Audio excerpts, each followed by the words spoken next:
¿Qué tal, amigos? ¿Cómo les va? Un placer inmenso saludarlos en esta mañana del 20 de febrero del 2026, cuando son las 8 de la mañana, 11 minutos. Saludamos a toda la comunidad de Orovisión y damos la bienvenida a este nuevo segmento de salud aquí a través de Orovisión, porque la salud consideramos que mientras la tenemos, a veces no le queremos dar la atención debida o creemos que hay muchas cosas más importantes con la salud que la salud, pero cuando nos falta la salud, ahí nos damos cuenta que realmente la salud es lo más importante que tenemos cada una de las personas. Por ende, este medio de comunicación digital nace hoy con este segmento, con este podcast de entrevista para hablar de salud. Así que vamos a estar todos los viernes y este viernes nos estrenamos con una especialista en cáncer. Estamos hablando de la doctora Rosita Villasís. Ella es oncóloga,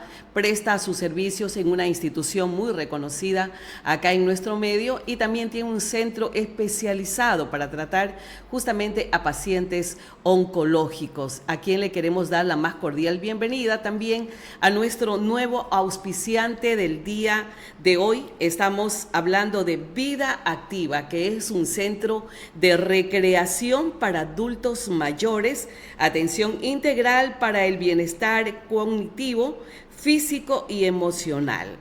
Están todos invitados a contactarse a Vida Activa al 099-911-4435, nuestro auspiciante de este programa de los viernes, porque vamos a hablar de salud. Doctora Rosita Villasís, qué gusto tenerla aquí en Orovisión y poder hablar de un problema que nos preocupa a todos. Cuando llega una enfermedad como el cáncer, como que no solamente el paciente, la familia, los seres queridos, sienten como que es una enfermedad, lamentablemente, una enfermedad que termina con la vida de las personas mientras no se haga un trabajo preventivo o alguno de los estudios ya genéticos que hay en la actualidad y que nos están ayudando justamente a poder identificar a este gran problema de salud antes de que nos llegue. Bienvenida, buenos días, un gusto tenerla con nosotros a propósito del mes del cáncer. Yane, querida, muchísimas gracias por esta apertura, por tu invitación y qué bonito este programa, que lo que tú has dicho es interesante. De verdad que cuando tenemos la salud, pues no pasa nada, ¿no? Todos estamos viviendo nuestra vida como que no pasará nada. Y priorizamos otras cosas, Otras ¿no? cosas, pero no realmente ese tesoro que tenemos, que el momento que nos quitan, ahí decimos, uy, tenía que haberme hecho esto antes. ¿Por qué no me hice este examencito de sangre antes? ¿Por qué no me hice una ecografía antes? Y es lo que siempre les digo a mis pacientes, ¿no? Cuando vienen a la consulta con una enfermedad, que lo que yo veo en general es cáncer, y cuando les hablo sobre la enfermedad, hablo a la familia.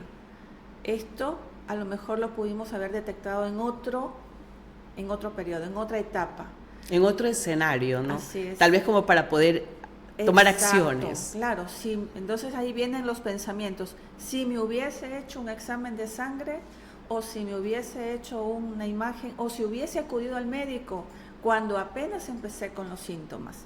No atesoramos eso tan importante que es la salud. Tú lo has dicho, realmente es importante el diagnóstico temprano, más que todo. Y en la prevención todos escuchamos que tenemos que tener una dieta adecuada para todas las enfermedades, no solo para el cáncer. Tenemos que tener actividad física, a todos nos favorece, en todas las enfermedades. O sea, si hacemos ejercicio, si tenemos una dieta adecuada, hablamos de mejorar esos índices de diabetes, de presión arterial, de cáncer, de muchas enfermedades, las mismas enfermedades mentales, que cuando tengas otros entrevistados acá que hablarán de la parte neurológica, o sea, el hecho de que tengamos una vida sana, acorde con una buena dieta y con ejercicios, vamos con eso a disminuir un montón de cosas que obviamente con la edad vienen. Así es, Rosita, ¿cuál es la situación, antes de entrar de lleno ya en temas de prevención, los últimos avances científicos, los últimos estudios, cuál es la situación oncológica de los pacientes de cáncer en Machala o en la provincia? ¿Qué es lo que usted ha percibido? ¿Se ha incrementado el cáncer y en qué órganos especialmente. Perfecto, bueno, mira, el cáncer es una patología que va muy ligada a la edad. Es lo primero que tenemos que saber, y a medida que nuestra población ecuatoriana va teniendo más años de supervivencia, vamos a tener las mismas tasas que en los países más antiguos, los países europeos o Norteamérica, ¿ok? Entonces vamos viendo cómo a medida de que tenemos más envejecimiento, de que no morimos tan pronto, vamos a tener mayores tasas. En realidad no es que aumenta el cáncer porque tengo esto, no. Muchos siempre me preguntan, ¿y la vacuna del COVID me ha provocado mayor incidencia de cáncer? No, o sea, las estadísticas ya están. Esto fue en el 2020 y tenemos estadísticas actuales que nos dicen, bueno, la curva sigue ascendiendo en su normalidad de acuerdo a la que la población también va envejeciendo, porque el principal factor predisponente del cáncer es la edad. Ahora en Ecuador, más de 30.000 casos se diagnostican cada año, casos nuevos. Hoy diagnostiqué un cáncer de mama, hoy diagnostiqué un cáncer de próstata, hoy diagnostiqué un cáncer de estómago. Más de 30.000 casos cada año se diagnostican en nuestro país. De estos, en todo nuestro país, el principal, el que lo vemos, o sea, todo el tiempo, cáncer de piel, el vaso celular. Es el primerito a la cabeza, porque estamos en la línea ecuatorial. Estamos donde más exposición al sol vamos a tener. O sea, hay más cáncer de la piel en el Ecuador. En Ecuador hay más cáncer de piel. Por la situación geográfica. Por nuestra situación geográfica, tal cual. Quitando de lado cáncer de piel, que es un tumor que lo resecamos, o sea, le operamos, le sacamos y no hay más nada que hacer. No es un tumor que realmente me conlleve a metástasis, o es un tumor que se propague rápidamente, no. Siempre la persona, tengo aquí una lesión, tengo acá algo que me pica, que me rasco y me sangra, ojo, ya ahí hay que investigar. Eso seguramente es esa lesión que no se cura, hay que investigar y seguramente es un cáncer. Entonces, a la cabeza, cáncer de piel, y por eso siempre el bloqueador solar, el tratar de exponerse menos al sol en las horas pico. Ya en los celulares ya nos dicen cuando tenemos mayor irradiación en el día, estar muy atentos de eso para no exponernos tanto. Luego de eso, vamos a hablar de los que son más comunes en los hombres y más comunes en las mujeres, y que estos sí conllevan a mortalidad. En el hombre, cáncer de próstata, ahí a la cabeza. En la mujer, cáncer de mama y cáncer de cuello de útero, ahí peleándose el primer lugar siempre. ¿Okay? Lastimosamente no me gustaría hablar de cáncer de cuello de útero cuando lo podemos. Nosotros no deberíamos perder vidas con cáncer de cuello de útero. Porque se lo puede prevenir si se lo detecta de manera temprana, ¿no? Pero todavía hay mujeres que no se hacen el Papa Nicolau. Falta mucha educación todavía en que las mujeres inician su vida sexual activa y ahí de la mano con el ginecólogo, de la mano con un Papa Nicolau una vez al año. La propagación de este virus del HPV, del papiloma humano, hace que ciertas cepas sean más agresivas y destruyan mucho más el cuello del útero. Lastimosamente sí, todavía en nuestro país y en ciertas provincias tenemos primerito a la cabeza el cáncer de cuello de útero. Y el cáncer de mama, obviamente, por la edad. A medida que la población va creciendo, vamos a tener más cáncer de mama. Pero esos son un poco, en resumen, próstata, mama, cuello de útero en las mujeres, y luego viene cáncer de colon, cáncer gástrico que tenemos, el cáncer de ovario, cáncer de pulmón, vienen un poco en la cola, ¿no? Pero eso es un poco lo que vamos viendo. Entonces, si sabemos que estos son los principales, siempre miramos hacia la parte educativa de los hombres. Por favor, háganse el estudio de próstata. ¿A partir de qué edad? 40 años ya. 40 años los para hombres, recordar sí. Más que nada a la ciudadanía. 40 años, mire, yo justo ayer vi un paciente, uno espera el cáncer 60, 65, 70 años, 80, o sea, entre más años tengo, más incidencia de cáncer. Ayer tuve un paciente que a los 57 años tuvo cáncer de próstata. Ya. Es muy joven. Doctora, ¿por qué ese cáncer temprano? ¿Qué factores inciden para eso? Porque usted habla de una persona de 57 años, pero hemos escuchado mujeres jóvenes. Así es. Niñas, adolescentes que de repente desarrollaron un cáncer de mama, que de repente desarrollaron un cáncer en los ovarios, y asimismo jóvenes de repente aparece con una leucemia. Usted ya lo dijo del COVID, pero hay muchos médicos que hemos entrevistado también en otras ocasiones, en otros programas que hemos realizado, hemos escuchado incluso que podría haber alguna incidencia en el momento de la vacuna del COVID. ¿Hay algún estudio científico? ¿Se está haciendo algún tipo de investigación para pensar que esto puede estar empujando a que exista este tipo de inconvenientes con algunos pacientes jóvenes? Como usted lo ha dicho, el cáncer llega a la edad de madurez, ya cuando la persona se está haciendo mayor, pero ¿qué es lo que está pasando con estos jóvenes que a edad temprana ya tienen un problema oncológico? Ya, ahí tenemos dos cosas. A ver, primero, la vacunación. Es tan fácil, nosotros tenemos una página que la conocemos como Globocan, y esta página, esta entidad que publica pues en su página, se encarga de sacar las estadísticas a nivel mundial. Ya. Ok, entonces, si después de la pandemia, si después de la vacunación hubiésemos visto un aumento acelerado en estas curvas, uno dice, ok, sí, después de la vacunación hubo un aumento de cáncer. O sea, no está probado. No está probado. Ya. O sea, las curvas, las estadísticas están, y en ningún momento desde que empezó el COVID ni por la vacunación hemos tenido un aumento acelerado de, es que tengo más cáncer de pulmón, es que tengo más cáncer de mama. No, Yane. Están las curvas, cada 2 años se están actualizando esto y tenemos ahí la evidencia de que no ha habido un aumento de la incidencia o la presentación de más cáncer debido a la vacunación. ¿Qué factores pueden estar incidiendo entonces? Bueno, siempre es la edad, el asunto aquí es la edad. Siempre vamos a tener mayor incidencia a medida de que la población mundial envejezca más. Pero a tu pregunta que es importante porque algunos me dicen, sí, dice, pero ¿y por qué hay cáncer a los 2 años de edad? ¿Por qué un bebé de 5 meses tiene cáncer? ¿Por qué un adolescente 12 años tiene cáncer? ¿No es cierto? La paciente más joven que yo tuve de cáncer de mama tuvo 21 años, la más joven que he tenido. Y no era mamá y... No, yo no dice, no esperas el cáncer a los 21 años, ¿ok? Pero esto se debe ya a factores genéticos. El 10% de todas las personas que tienen cáncer, 10% corresponde a que seguramente tienen una mutación con la que nacieron, una mutación con la que posiblemente heredaron, ¿sí? O sea, es algo genético. Así que puede es. ser algo genético. Es algo Rosita, genético. antes de irnos del tema de la joven de 21 años, ¿qué tan cierto es? Hemos escuchado, ¿no? Hemos escuchado, tienes cáncer temprano en el útero porque nunca fuiste mamá. O tienes cáncer en las mamas porque nunca diste de lactar a un niño. ¿Es verdad eso? Sí, esos lo llamamos factores de riesgo o que pueden aumentar el riesgo a. Pueden aumentar. Así ¿ya? es, entonces una mujer, pero eso lo vamos a ver en mujeres más grandes, no en esta chica de 21. Esta chica de 21 tenía un trastorno genético, o sea, ya.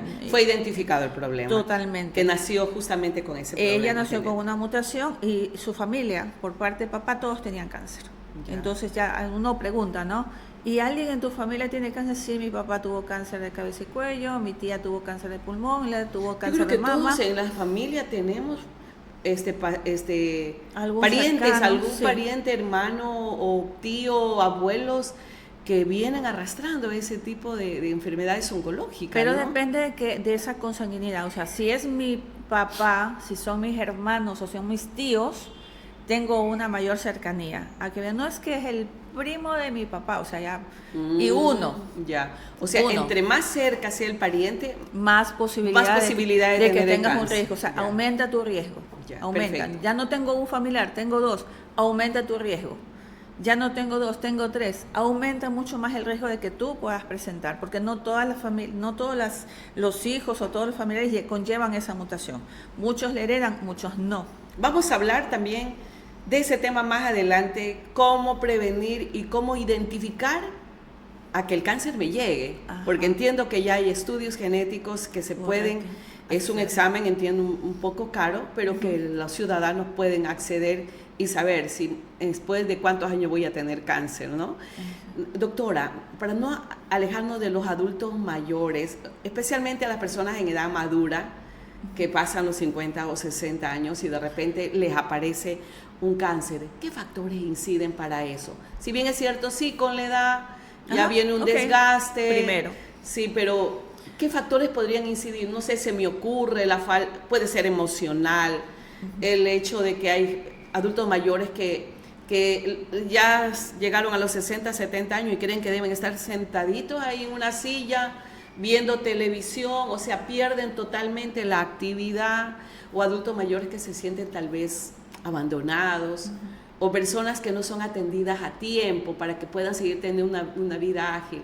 Son factores que inciden tal vez para que dé como resultado un cáncer. Ya, ok, bueno, factores de riesgo. La edad, que la hemos hablado, le hemos puesto mucho hincapié. Segundo, me hablabas en las mujeres de no lactancia, así es. Mujeres adultas llegaron a los 40, 45, 50 años, no tuvieron hijos o tuvieron hijos y no dieron de lactar. La lactancia es un factor protector frente al cáncer de mama. Ya. Pero son varios, ¿no? Yo te hablo acá, lactancia por este lado, sobrepeso por este lado, edad por este lado. La edad no la puedo evitar, no la puedo evitar. No nos podemos quitar los años y decir, porque me quito soy joven, no. Así es, no, o sea, no la puedo evitar, esto no lo puedo evitar. Así es. Fumar, bebidas alcohólicas, o sea, estoy poniendo varios factores. Entonces, si yo tengo una mujer que tiene obesidad, no dio de lactar, fuma, no realiza ejercicios, lo que usted me decía, no tengo un sedentarismo total, entonces voy a tener una paciente con muchos factores inflamatorios que van a provocar un cambio celular y va a hacer que esa célula mute. Y sin tener un antecedente genético, esa señora de repente puede aparecer el cáncer. Apareció en ella. Entonces, en ella, por muchos factores, porque esto es multifactorial, no es que es uno solo, ha provocado de que conlleve la formación de un cáncer. Cáncer de estómago, por ejemplo, lo mismo, bebidas alcohólicas, Helicobacter pylori. Si tengo una infección, tenemos mucho Helicobacter en nuestro medio, pero si a eso le agregamos que toma, que tiene una mala dieta, que come comida chatarra, muchos de estos nitritos que se dan en los asados, la comida condimentada, y vemos que en Chile, que en Japón tienen mayor incidencia de cáncer de estómago, por eso, por el tipo de alimentos que consumen, estoy metiendo más factores de riesgo para que esa persona tenga un cáncer de estómago. Entonces, no es solamente un factor, porque comida me puedes decir, con demasiado ají, se me ocurre, como claro, la comida muy mexicana, ¿no? Exacto, Ya. muy condimentada. Pero tú me puedes decir, oye, Rosita, pero yo conozco un amigo que fuma como chimenea y no tiene cáncer. Así es, porque ese es un factor. Si no tiene otros agregantes, a lo mejor esa persona nunca, a lo mejor va a morir de una fibrosis, va a morir con un EPOC, con una insuficiencia pulmonar, porque ya sus pulmones los acabó, pero no va a morir de cáncer. No todos llegan a tener esa predisposición a que la célula cambie y se convierta justamente en una célula maligna y me provoque el cáncer. Doctora, otra de las preguntas, esto no es político, pero en este último año se ha hablado de que no llegan los recursos a Solca o no llegan los recursos al Ministerio de Salud Pública. Esto también puede agravar la salud de los ciudadanos, el hecho de no estar haciendo un tratamiento como el que tienen, por ejemplo, para los pacientes de cáncer. Hablemos de la institución como Solca, que ellos, entiendo que son procesos que se deben cumplir, que las quimioterapias, que las radioterapias, o sea, todos los procesos en sí de esta terrible enfermedad que deben seguir los pacientes oncológicos. El hecho de que no haya los recursos o bien no se hagan los tratamientos de manera adecuada, esto está agravando. Hay incidencia de que hay pacientes que lamentablemente han fallecido por esta falta de atención, de sostener esta enfermedad, de luchar contra esta enfermedad, y lo mismo lo que está pasando en el Ministerio de Salud Pública, esta falta de atención en el sistema de salud, de medicina, de tratamientos, también puede ser incidencia para el mayor número de pacientes con cáncer, doctora. Totalmente, y hay que decir lo que es, y hablamos de mortalidad. Si cuando he dado algunas charlas y ponemos el panorama a nivel internacional y uno los ponemos a veces en colores, países en donde tienen diagnóstico de cáncer y qué supervivencia tienen. Lastimosamente Ecuador está en uno de los países en que más gente muere por cáncer. ¿Y por qué? Por la falta de accesibilidad. Yo trabajo en un hospital público en el cual veo pacientes que están bajo convenio, Y escuchaba ayer una paciente que me decía, doctora, nosotros acá en la provincia aún no tenemos el servicio de radioterapia. Así es. Entonces resulta que a la paciente le tocó irse me parece que a Guayaquil, a recibir este tratamiento. En medio de su tratamiento le dicen, señora, ya no le podemos hacer más radioterapias porque el gobierno no paga y por lo tanto hasta aquí llegamos con su tratamiento. Digamos que ella tenía que recibir 20 dosis, que son 20 días seguidos, y llegó hasta la dosis 15. Y le dijeron, no, regrese a su hospital y la llamaremos, pero en este momento hemos cerrado atención a todos los pacientes de este convenio. Imagínense lo que es un tratamiento incompleto en una paciente. Y no solo decir la demora de llegar, de que un paciente desde un hospital público, donde muchas de las veces tampoco hay especialistas, puedan llegó a la primera puerta un cáncer de mama, una mujer con una bolita en el seno que acude al hospital hasta que le hacen su derivación. En pacientes, a veces el tiempo en cáncer es vital. Dependerá de llegan, si vive o muere. Así es, porque cuando llegan a los hospitales de referencia, cuando llegan a un hospital donde ya por fin encuentran a un oncólogo o a un cirujano oncólogo que diga, a ver, a usted hay que operarla o a usted hay que darle un tratamiento de tal cosa, pero llegan con tumores que a lo mejor cuando recién empezó, esta es la historia de todos los días, sabe que esta bolita me salió hace 8 meses, hace 12 meses, y tú después de 8 o 12 meses como especialista recién ves a esa mujer. Y por otro lado, la falta de accesibilidad en lugares que están huérfanos. Yane, yo te hablo del Oriente Ecuatoriano. En el Oriente, cuando yo he tenido pacientes del Oriente Ecuatoriano, no hay especialistas, hay escuelas de posgrado. Y eso es una mirada que tiene que ver también el gobierno. A ver, voy a abrir escuelas de posgrado para oncólogos. Hay oncólogos en el país. Lastimosamente todos se sitúan en las ciudades principales. Debe dar cabida a esos médicos generales que están en el Oriente, que viven, que residen allá. Vengan señores, vamos a tener especialistas. Necesito cardiólogos, voy a sacar y darle prioridad a las personas de la Amazonía, porque no hay médicos, no hay especialistas. A ellos les toca salir, viajar un montón de horas, 8 horas, 12 horas para llegar a las ciudades principales para recibir tratamiento. Doctora, la percepción, y veo que usted es una mujer muy bien informada, más que nada por la labor que usted realiza, es decir, que este colapso en el sistema de salud, no solamente no vamos a poder tener un tratamiento temprano de prevención, sino que está en riesgo la vida de muchos pacientes. Así es. Falta de accesibilidad, falta de medicamentos oportunos. Entiendo yo que los hospitales que tienen convenio, los hospitales que conllevan la atención, llegan a tener realmente la medicación que en el cuadro básico nacional nos permite el gobierno. Muchas de las veces nos quedamos con pocas herramientas como hospitales públicos en decir, puedo utilizar inmunoterapia, ahora que se escucha mucho de la inmunoterapia. Sí, uno le tiene que decir al paciente, sí, existe la inmunoterapia, lastimosamente con precios exorbitantes, que es otro punto donde los gobiernos ahí es donde deben sentarse. A ver, industria, yo sé que te costó sacar esta molécula, sé que te costó millones y millones de dólares sacar esta molécula, pero hablemos de accesibilidad en países latinoamericanos.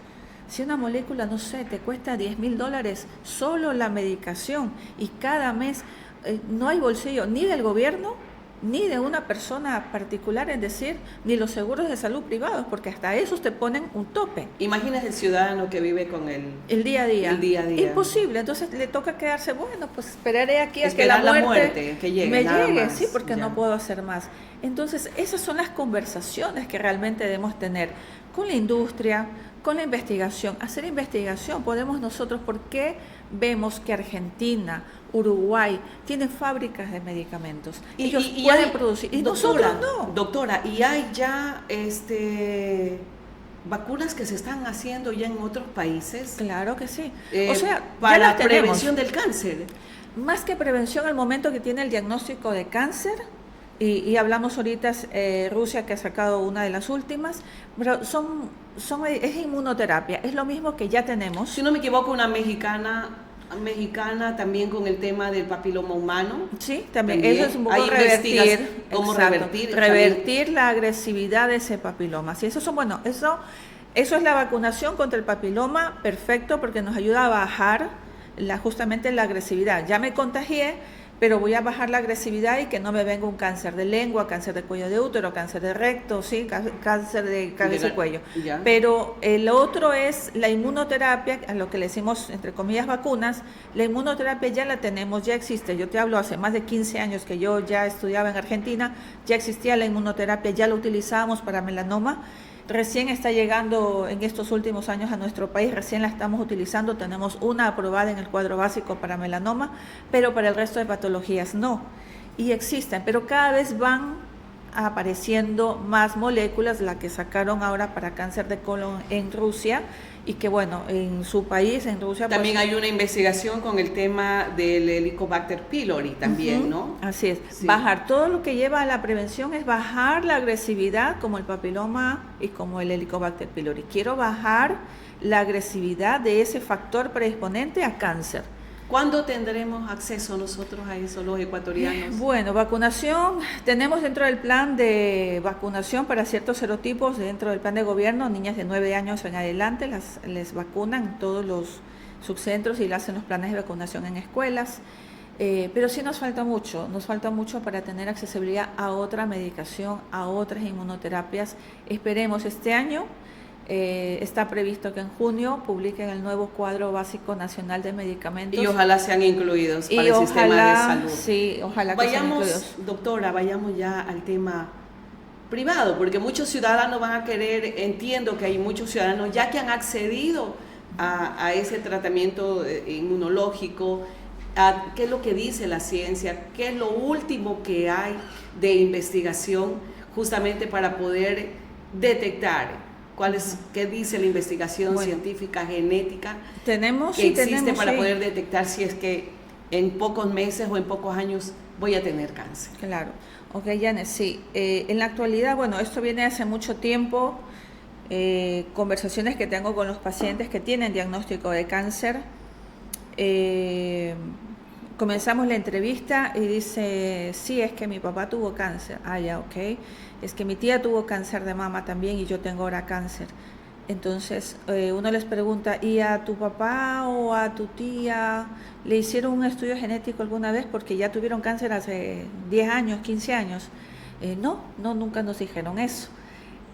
Antes, hacerte una prueba de mutación, y te hablo, por ejemplo, la puntual BRCA, que es la mutación más conocida, es la que tiene la actriz Angelina Jolie.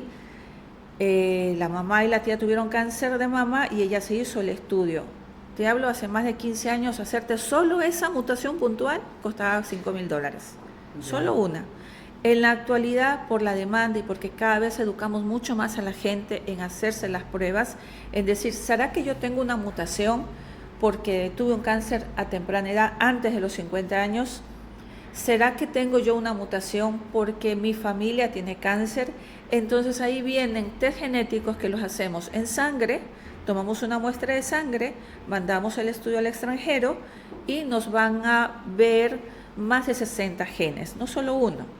El principal es el BRCA, pero estudiamos más de 60 genes que están ya conocidos, ya investigados, asociados a cáncer. Entonces, a mí me llega el informe cerca después de 3 semanas, 4 semanas. O sea, se lo hacen en el extranjero. Sí, el estudio lo tomamos aquí.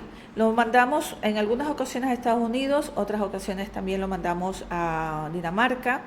En otras ocasiones Colombia también tiene una base de estudio genético. Qué lindo, en ciertas mutaciones, por ejemplo pulmón, mandamos mucho a Colombia, ¿sí? Perfecto. Entonces, hay este estudio que como hay mayor demanda, obviamente tú sabes que a mayor demanda, pues vamos a bajar precios. Por supuesto. En la actualidad nosotros podemos encontrar este estudio por $500, por $300, ya aquí en la ciudad de Machala. O sea, ya lo hacemos aquí en la ciudad de Machala. Entonces, cuando viene la familia, les explicamos, los educamos. Si su mamá tiene cáncer, primero tengo que hacerle el estudio a la mamá, que tiene el diagnóstico de cáncer. No lo haría en el que no tiene diagnóstico aún. Si la mamá sale positiva, comenzamos a testear a cada uno. Hermanos, papá, si es que no ha tenido cáncer, hijos, nietos, ¿ya? Ya. Porque no todos pueden conllevar el gen. Entonces, si yo me hago el estudio, y salgo que no tengo la mutación, que no tengo ninguna mutación de las que hemos estudiado, entonces yo voy a mantener mis controles como cualquiera de la población general. Pero si yo conllevo la mutación, ahí vienen las recomendaciones del genetista. A ver, usted tiene un BRCA. Tuve una paciente el mes pasado, y siempre les digo, la paciente más joven que tengo testeada con BRCA positivo tiene 17 años. Su mamá falleció de cáncer de mama, su tía falleció de cáncer de mama. Entonces, ¿cuál es la orientación genética que le decimos a una nena de 17 años? Angelina Jolie se hizo una mastectomía simple bilateral, sacó la glándula mamaria, sacó ovarios, sacó trompas de falopio, que es donde tienes el riesgo del 85% de tener cáncer a lo largo de la vida. Pudo haber sido a los 21, pudo haber sido a los 40 o puede ser a los 80. Es una bomba de tiempo, no lo sabes cuándo va a aparecer ese cáncer. Pero a esta nena yo no le voy a decir, mira, vamos a hacerte una mastectomía a los 17, voy a sacar tus ovarios ahorita a los 17 años. No, es muy complejo porque la voy a conllevar a trastornos mentales, la voy a conllevar a una menopausia adelantada, a una nena de 17 años. Por supuesto. Entonces, ya. ¿qué hacemos? Estamos sobre ella con estudios de laboratorio, con ecografía mamaria, en algún momento resonancia magnética mamaria, ecografía y resonancia magnética para ir viendo sus ovarios. Pero obviamente sí es una bomba de tiempo porque no sabemos si va a presentarlo. Pasada cierta edad, cuando se converse con ella, porque tenemos que manejarlo con psicología, nena, mira, no es lo conveniente que tengas hijos. O sea, sí, significa que hay que darle un seguimiento. Pero ahí encima permanentemente. Porque no sabemos cuándo. ¿Qué les diría, doctora, a aquellas pacientes, tanto hombres y mujeres, que dicen, yo prefiero no saberlo? Porque imagínense, si hace un examen genético y diga, de repente, sí, tienes la posibilidad de tener cáncer, salió positivo. Sí. Imagínense lo traumático que debe ser, ¿no? Claro. Eso, ¿no? De que a cualquier rato te va a aparecer la célula cancerígena. ¿Cuál es el mensaje que usted nos deja, doctora, en este espacio? La verdad que, eso depende de cada persona. Yo no esperaría, yo me hago mis controles cada año, independientemente que me haya hecho la prueba o no genética, yo me hago todos los años mi control. O sea, yo no voy a esperar que el cáncer me toque la puerta con algo que yo me he tocado o con síntomas. Si yo quiero vivir, lo principal en el cáncer es un diagnóstico temprano. O sea, prefiero detectar una lesión de 0.4 centímetros que detectarme, me toqué una bolita que mide 2 o 3 centímetros. Ya cuando que me cambia tarde, todo, ¿no? Claro, Obvio. que me cambia todo, porque si opero a una chica con una lesión de menos de 1 centímetro, mejor con la cirugía no tengo que hacer más nada. Pero si detecto una lesión de 3 centímetros, me toca usar quimioterapia, a lo mejor radioterapia, a lo mejor los ganglios ya se fueron a contaminar. O sea, uso más herramientas y significa para esa persona más daño, y menos más posibilidad de vida. Así es, ¿no? Entre más avanzada esté la enfermedad, menos vamos a poder hacer. Entonces hay que seguir trabajando en la prevención. Así Doctora es. Villasís, muchísimas gracias por habernos acompañado. Súper positiva esta entrevista, y sé que a nuestros seguidores, a nuestra comunidad de Orovisión, le va a llegar esta información, y hay que prevenir definitivamente, ¿cierto? Una vida saludable, que es lo más importante, y al margen de que si existen campañas o no, tiene que nacer en conciencia de cada uno de los seres humanos. Gracias por acompañarnos. Muchas gracias, Millane. Un abrazo inmenso para toda la comunidad que te está escuchando, y gracias porque esta información yo sé que les ha llegado. Muy amable la doctora Rosita Villasís. Ella es especialista en oncología, nuestra invitada de esta mañana, y queremos también recordarles que este programa de los viernes de salud en Orovisión está gracias a Vida Activa, Centro de Recreación para adultos mayores, atención integral para el bienestar cognitivo, físico y emocional de los adultos mayores. Contáctenos al 099-911-4435. Gracias, amigos. Un abrazo para todos. Un maravilloso fin de semana.